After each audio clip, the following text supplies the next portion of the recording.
Guess what? You don't need eggs to bake. So let's talk about egg-free baking and then do a little bit today. Hi, I'm Val and I made the recipe website Very Vegan Val. Thanks for joining me today. I'm gonna say it again.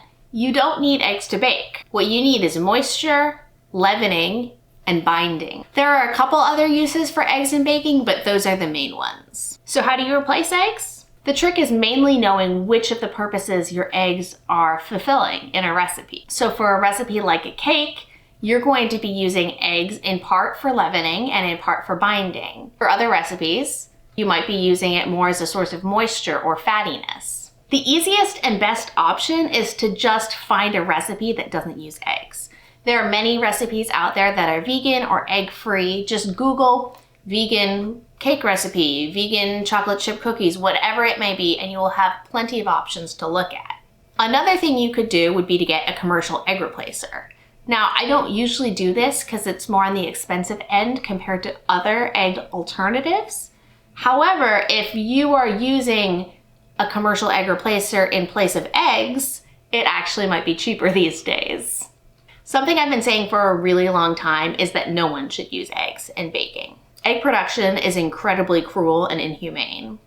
In addition, it's bad for the environment, and the waste it produces leaves surrounding communities heavily polluted. And here's the kicker, when you're baking, you can't taste the eggs. So even if you're not willing to give up scrambled eggs or egg salad or whatever it is that you like, everyone should be willing to give up eggs in their baking. So while starting with a recipe that's already egg-free is gonna be your best option, I know it's not always what we want. Sometimes you want to make a very specific recipe, or sometimes you're gonna do something like use a baking mix that comes with instructions that are to use eggs. So I'm gonna go through and I'm gonna make actually a couple different baking mixes today and show you some of your options for egg alternatives.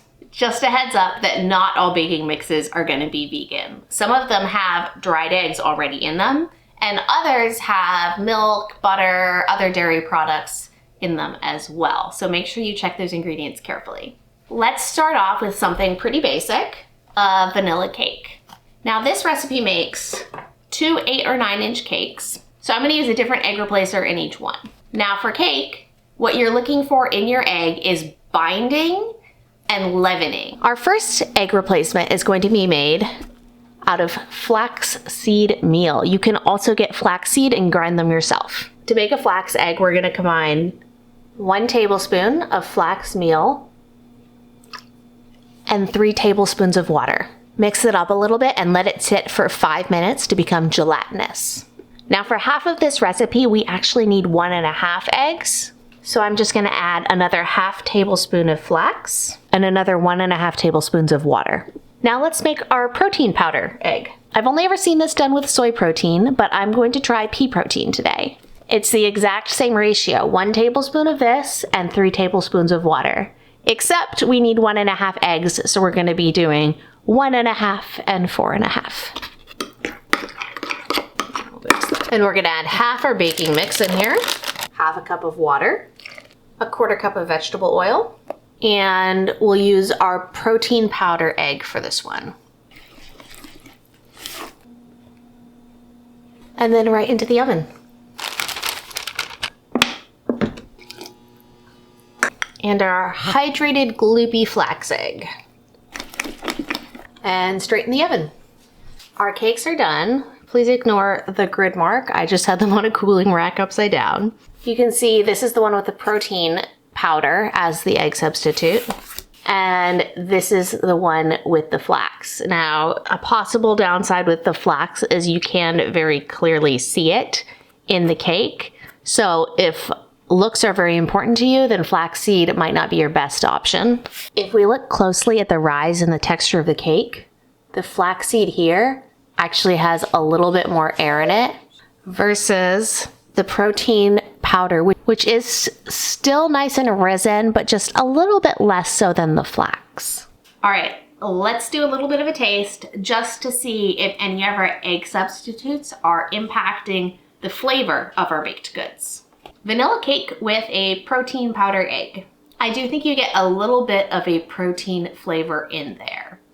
I don't do like protein smoothies, I don't do added protein in things, so I think I am pretty sensitive to it, and I am picking it up. It's not terrible, and if there were icing on it, I don't think I would notice, but as is, you can taste it with the flax. I don't notice a difference between the grittiness, like the flaxseed is in there, but I'm not really tasting it when I eat, and you don't have the protein powder aftertaste. So while I think these are both totally valid options, I would go flaxseed myself. Brownies, classic. Now in a brownie, you're not looking for leavening, right? Brownies are fairly flat. The biggest thing that eggs are providing for your brownies are actually just moisture. So we're gonna be using a fruit puree. We're just gonna be using applesauce, but you could also use mashed bananas, pumpkin puree. Honestly, most fruit purees should work well for this. 1 egg is roughly equal to a 1/4 cup of applesauce, which means that this 1/2 cup of applesauce is roughly equal to 2 eggs, which coincidentally what we need. Now, Duncan and Heinz actually even suggests this on their box. What they do not mention is that you're going to have to decrease the amount of oil in this because eggs absorb oil and brownies are pretty oily. Now, applesauce works really well because it has a higher pectin content, and pectin is kind of sticky like eggs. Other things that work really well are pumpkin puree, squash puree. I've even done things like used jam. Jam works really nicely. You might end up with some of the flavor of the ingredient in your brownie, so that's something to think about. I have noticed that with applesauce in particular, and brownies in particular, the flavor does not come across very much, so it's a good alternative if you want something neutral. We're gonna do 1/3 of a cup of oil instead of 2/3 of a cup of oil. And then we're going to increase the moisture by about 1/3 of a cup. So we're gonna do 1/2 a cup of water, except for I'm going to use oat milk because it's tasty. And then our egg replacer. 1/2 a cup of unsweetened applesauce. Should we add some chocolate chips? I think we should. This part has nothing to do with egg replacement, but it seems important.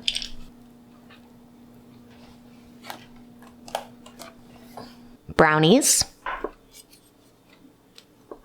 So I made a pretty thin brownie just because I made it in such a big pan. But you can see it's got that great chocolatey texture. It looks to be pretty moist, and it's crumbly with that smooth, crinkly surface on the top. The real question here is, have they suffered by reducing the oil, and can you taste the applesauce? It's moist and it's chocolatey. I wouldn't want it richer, so I don't think it's lacking from the reduced oil, and you really don't taste the applesauce at all. It's possible with other fruit purees you might taste it. I've noticed particularly mashed bananas, you do taste it, but a lot of the time that can be kind of an enhancement to your dessert. All depends on what you want. However, if you just want a neutral tasting brownie, applesauce, reduced oil, you've done it.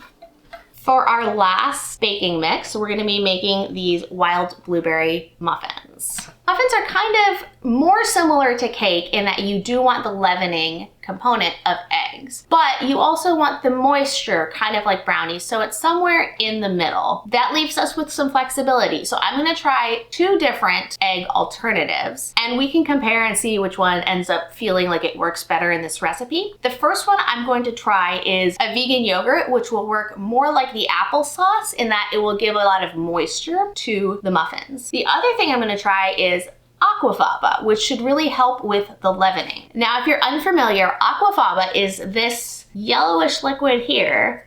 It actually comes from a can of chickpeas. So it's the liquid in a can of chickpeas that you would normally rinse down the drain.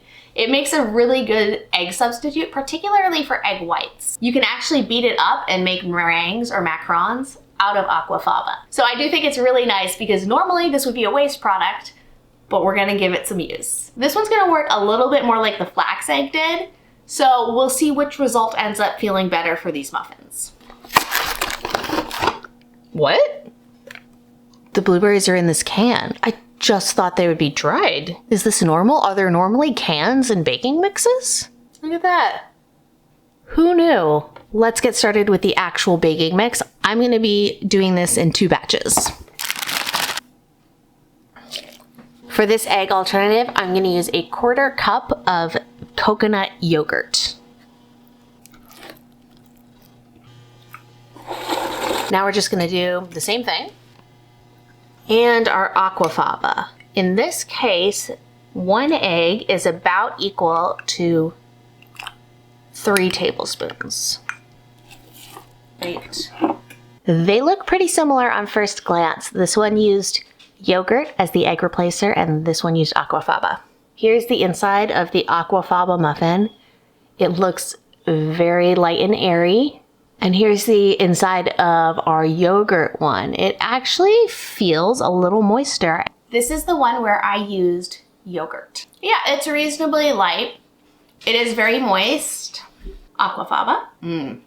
So these ones are both relatively good, but I will say, I think aquafaba does make a better egg replacer in this one than the yogurt does. With the yogurt, it ended up just feeling a little bit more dense and moist than I wanted, whereas this is nice and light and fluffy. So if you want to make your own muffin mix and substitute the egg, I recommend using aquafaba or something like flax egg or maybe the protein powder like we did in the cakes. Let's just do a couple others real quick.